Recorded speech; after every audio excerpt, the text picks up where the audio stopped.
Alam niyo ba kahapon, ang saya-saya ko na kasi akala ko talaga pinaubaya na ni Ella si Saidi kay Iling. Hindi naman pala, akala ko naman mabait tong si Ella, hindi naman pala. Sana magkaayos na tayong tatlo.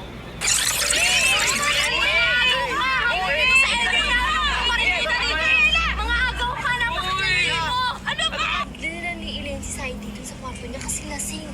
Ano, papayag ka ba? Lintik talaga na. Sige na, uy. Ano yan? Diba sabi ko sa'yo? Ang kapal na naman ang mukha mong babae ka, no? Oy, Ella! Oy, Ella yan talaga! Oy, Ella! Oy, teka lang! Oy! Dapat nakikiram ka.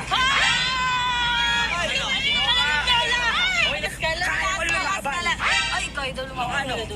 Kasi hindi mo nga alam kung ano yung mali niya, kumakampi ka agad. Immature ka kasi!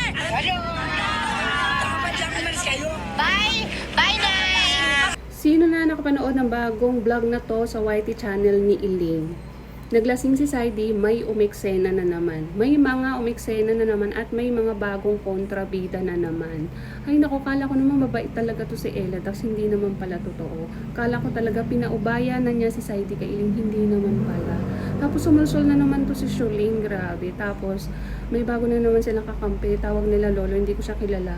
Ay nako, anong sinasabi mo? Papunta pa lang sila Shuling, pabalik ka na. Pili ko hindi kasi immature ka, kasi kumakampi ka sa mali, hindi mo alam yung nangyari, tapos kinakampihan mo sila. Ewan ko ba sa'yo? Ay nako, kung ako yung nandyan, ililigaw ko na lang yung tatlo, iiwanan ko na lang dyan sa LU. Tapos yung isa, itatapon ko sa dagat para makasama niya yung mga kamukha niyang Shokoy. Ay nako, sa ugali na nga lang babawi, hindi pa bumawi. Ay nako, kung gusto niyo rin mainis at hindi niyo pa nakikita yung full video na to, punta na kayo sa YT channel ni Elaine, now na.